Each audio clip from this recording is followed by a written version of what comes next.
To be an atheist, you have to give up common sense. You see, atheism is the universal acid. It cuts through everything. David got up here and tried to give scientific arguments. I don't know what they were. They weren't really scientific. He just talked broadly in platitudes about science. But again, science doesn't work if atheism's true, because we're, again, all just molecules in motion, and there is no such immaterial reality. If you recall, all of these things that shore up science, that are at the foundation of science, don't exist in an atheistic universe. He also then went on to talk about morality being relative. He said societies decide. Which society? Mother Teresa's or Hitler? It's not just that we know it. It's not an argument that I know morality from society and therefore that tells me what the right thing is. The question isn't how we know something. The question is, why does it exist? Why does a moral law exist?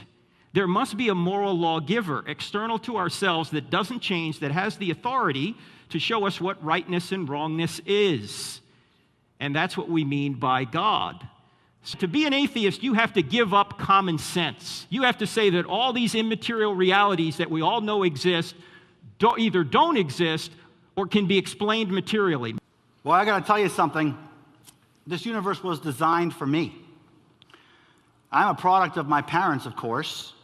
My parents made love on a certain night. My older sisters went out that night because my older sister got a call from her friend. So my parents were alone in the house in the dark, and they had nothing else to do.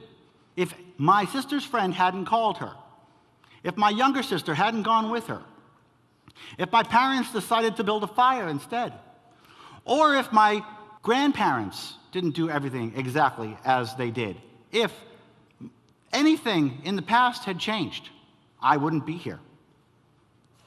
So I guess the universe was designed for me, because the chances of all that happening are pretty slim. Must be an immortal magic man in the sky. See, the thing is that the universe looks ordered because we're here. The universe looks designed because we're here. And making up excuses for the fact that when you look out there, you see nothing but dissenting chaos, dispersing chaos in little pools of gravity, little wells of matter and energy, doesn't make it go away. Doesn't make it make sense. The uncaused cause must be spaceless and timeless and immaterial. Isn't that interesting? That's exactly what I was saying. It presupposes his God. He insists that the first cause argument is not an argument from ignorance, is not a God of the gaps.